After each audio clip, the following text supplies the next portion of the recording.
شیخ تو ایسے موقع پر جو یہ مناتے ہیں وہ یہ بھی دلیل دیتے ہیں کہ بڑوں کے لیے اِصالہ ثواب کرنا تو جائز ہے، تو وہ بھی ایک علمی شخصیت تھے، ان کے واسطے پکا کر پڑھنا کیا برائی ہے؟ تو اس کے لیے کیا شیخ؟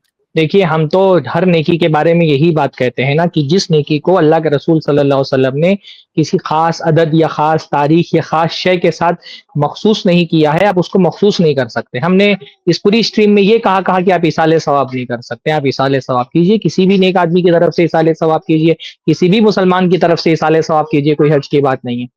مسئلہ کیا ہے، جب آپ کے عمل کو ایک تاریخ کے ساتھ خاص کر دیتے ہیں تو جس عمل کو شریعت نے عام رکھا ہے اس کو خاص کرنے کی آپ کو دلیل دینی پڑے گی. بغیر دلیل کے کسی عام عمل کو آپ خاص نہیں کر سکتے.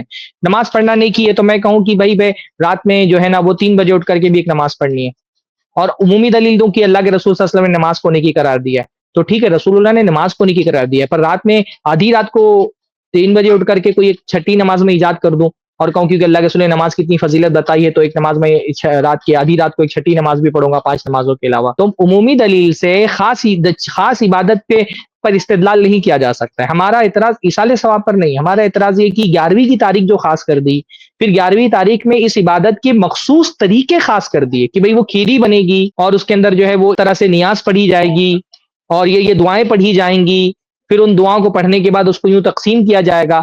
بلکہ یہاں تک کی بات ہے کہ جو نہیں کرے گا اس کے لیے ایک وحشت ہوتی ہے، یعنی ایک عوام میں یہ بھی ذہن بنا دیا گیا کہ بھئی نہیں کرو گے تو عقاب آئے گا، سزا ملے گی، کوئی دین کا ایک امر جو ہے وہ چھوٹ جائے گا. تو یہ جو ایک عام عبادت کو اس کے ایک خاص وقت اور خاص کیفیت اور خاص اشیاء کے ساتھ مقید کر دیا گیا، خاص کر دیا گیا ہے، ہم اس کا رد کرتے ہیں. باقی اصالہ ثواب تو شریعت میں جائز ہے، ہم تو کبھی اصالہ ثواب جتنا شریعت میں اصالہ ثواب کے لیے جو دائرہ رکھا گیا ہے اس دائرے میں لے کر کے کوئی اصالہ ثواب کرے، صدقہ ایک دائرہ ہے اور اس صدقے کو آپ کریں تو کوئی حرج کی بات نہیں.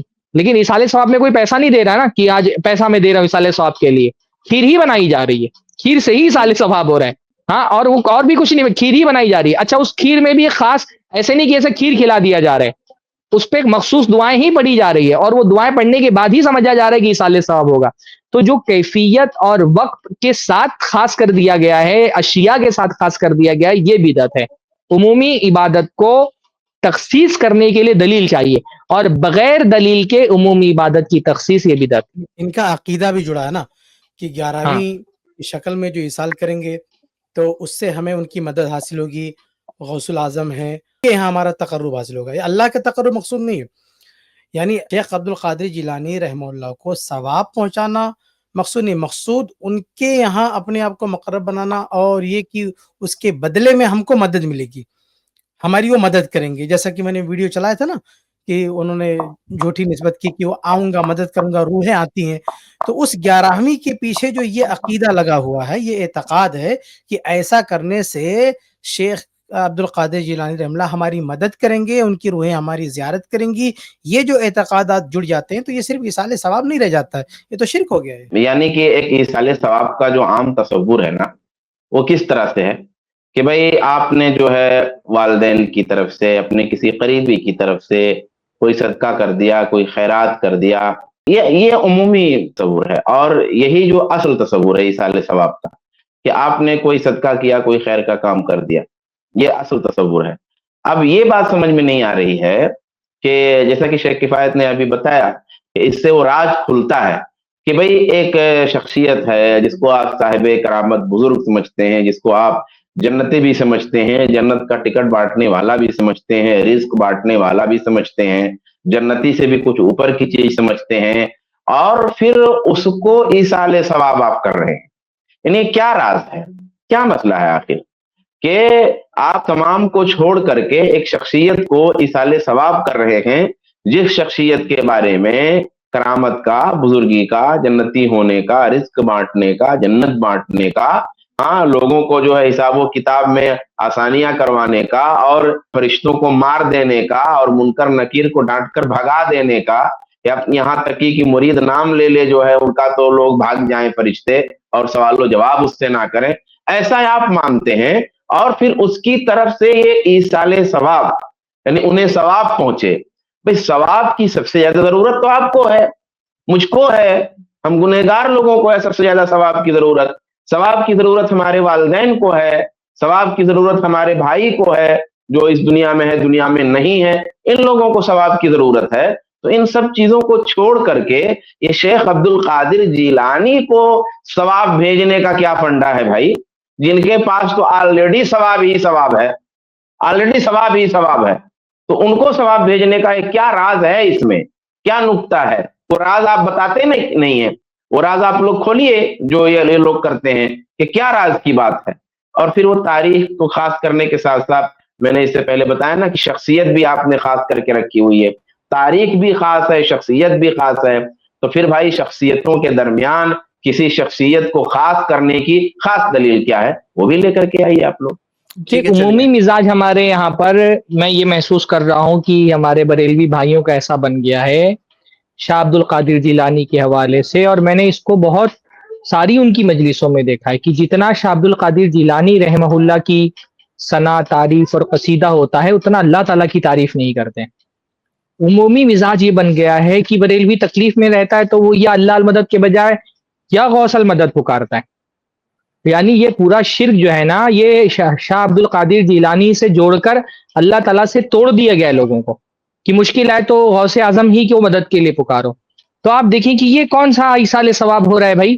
یہ تو ایک طرح سے آدمی شرک کر رہا ہے جس کی وجہ سے ثواب کی وجہ سے اس کو عذاب ملے گا کہ اللہ کو چھوڑ کر. یہ تو اللہ تعالیٰ کی صفت ہے نا میرے بھائی، کہ اللہ تعالیٰ ہے، اس کو جہاں سے پکارا جائے وہ سنتا ہے اور مدد کے لیے آتا ہے.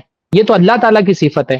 آپ سیدھا سیدھا ایک صفت جو اللہ تعالیٰ کی ہے اور جس پر رسول اللہ نے بھی دعویٰ نہیں کیا کہ تم مجھے پکارو تو میں تمہاری مدد کے لیے آؤں گا، آپ نے سیدھا عبد القادر جیلانی سے جوڑ دیا کہ صرف اللہ اکیلا نہیں ہے جو مدد کو پکارو تو وہ مدد کرتا ہے، بلکہ شاہ عبد القادر جیلانی بھی ہیں، ان کو بھی مدد کے لیے پکارو تو وہ مدد کرنے کے لیے آتے ہیں. تو یہ پورا تو شرک کا تماشا شاہ عبد القادر جیلانی کا نام لے کر کے، بلکہ ان کو غوث اعظم کہا ہی اس وجہ سے جا رہا ہے کہ وہ غوث ہیں اور وہ مدد کرتے ہیں. قرآن مجید بار بار کہتا ہے اللہ تعالیٰ کو مدد کے لیے پکارو، رسول اللہ سکھا رہے ہیں اللہ تعالیٰ کو مدد کے لیے پکارو، آپ سکھا رہے ہیں کہ عبد القادر جیلانی کو مدد کے لیے پکارو. تو یہ تو سارا تماشا اپنے دین کا بنا دیا ہے، اللہ سے توڑ کر کے اور شاہ عبد القادر جیلانی سے جوڑنے کا کام آپ کر رہے ہیں لوگوں کو. سرفراز بھائی یہ سوال ڈال دینا چاہیے کہ جب وہ غوث اعظم ہے تو ان کو ثواب کی کیا ضرورت ہے؟ ایسا ایک لائن ڈال دینا چاہیے. دیکھیں اس پہ کہتے کیا ہیں، جب وہ خود غوث اعظم ہیں، خود اتنے بڑے ہیں، تو ان کو آخر اس ثواب کی ضرورت کیا ہے؟ ثواب کی ان کو کیا ضرورت ہے؟ ایک شعبان سوال جو ہے شیخ خلیل الرحمان صاحب نے کسی سے کیا تھا شاید بول ٹی وی پہ، اچھا ماشاءاللہ، ان کو کیا ضرورت ہے؟ تو انہوں نے کہا کہ وہ ہم بریانی کھانے کے لیے کرتے ہیں، بریانی کھانے کے لیے، بریانی کھانے کے لیے. تب کوئی اختلاف نہیں ہے ہمارا بھائی بدعتیں آپ چھوڑ دیں، بریانی ہم کھلا دیا کریں گے. اگر ہمارے بریلوی بھائی یہ بدعتیں چھوڑ دیں، ہمارے بریلوی بھائی بدعتیں چھوڑ دیں تو بریانیاں ہم کھلا دیں گے، لیکن اس کی کوئی مخصوص تاریخ نہیں ہوگی. بریانی انشاءاللہ ہم کھلا دیں گے اپنی طرف سے بدعت چھوڑنے کے انعام کے طور پہ. عقیدے مطلب وہ عقیدہ رکھ کر نہیں جاتے، صرف دعوت پر بلایا ہے اس لیے جاتے ہیں، گیدرنگ ہے اور فیملی ملتی ہے. نہیں آپ عقیدہ رکھیں یا نہ رکھیں، جس مجلس میں بدعت ہو رہی ہو اس میں نہیں جانا چاہیے، آپ کو نہ کھانا چاہیے، کیونکہ آپ جائیں گے کھائیں گے تو اس بدعت کی آپ تائید ہو جائے گی اس عمل سے کہ گویا کہ آپ اس سے راضی ہیں. تو کم سے کم درجہ یہ کہ آپ ہاتھ سے نہیں روک پا رہے ہیں، زبان سے نہیں روک پا رہے ہیں، تو کم سے کم دل میں تو برا جانیے. تو اگر آپ ایسی مجلس میں شریک ہو رہے ہیں تو اس کا مطلب کہ آپ اس بدعت سے راضی ہیں، تو اس نیت سے بھی نہیں جانا چاہیے. اور عام عوام میں تو مطلب ان کے علماء تعبیر میں جو بھی کہیں، عام عوام میں یہی ہے کہ اس عمل کو کرنے کا مقصد اللہ کو خوش کرنا نہیں ہے، شاہ عبد القادر جیلانی کو خوش کرنا ہے. عام عوام میں یہی بات ہے کہ شاہ عبد القادر جیلانی کو خوش کریں. تو یہ ایک طرح سے شرک ہے سیدھا سیدھا، کہ کوئی نظر نیاز، کوئی عبادت اس لیے کی جائے کہ فلاں بزرگ خوش ہو جائیں، ان کی روح حاضر ہے اور وہ خوش ہوتے ہیں. تو یہ تو شرکیہ مجلس ہے، اور آپ اسے زبان سے نہیں روک سک رہے ہیں تو کم سے کم دل میں تو برا جانیے. تو جب آپ ایسی گیدرنگ میں شریک ہوں گے تو پھر یہ ہوگا کہ کم سے کم آپ اس عمل سے راضی ہیں. تو یہ صحیح نہیں ہے، ایسی مجلسوں میں نہیں شریک ہونا چاہیے. نبی صلی اللہ علیہ وسلم نے منع کیا ایسی جگہ پر قربانی کرنے سے جہاں مکہ کے مشرک اپنے کفر کے زمانے میں اپنے جانوروں کو اپنے بتوں کے سامنے قربان کیا کرتے تھے. تو اللہ کے رسول صلی اللہ علیہ وسلم نے اسلام کے بعد اور وہ شرک اور کفر ختم ہو جانے کے بعد بھی ایسے مقامات پر خاص قربانی کرنے سے منع کیا. کیوں؟ کیونکہ ایک جو چیز، جو مقام جو مانا گیا ہے اس چیز کے لیے شرک کا مقام رہا ہے، تو اس جگہ پر اللہ کے رسول صلی اللہ علیہ وسلم نے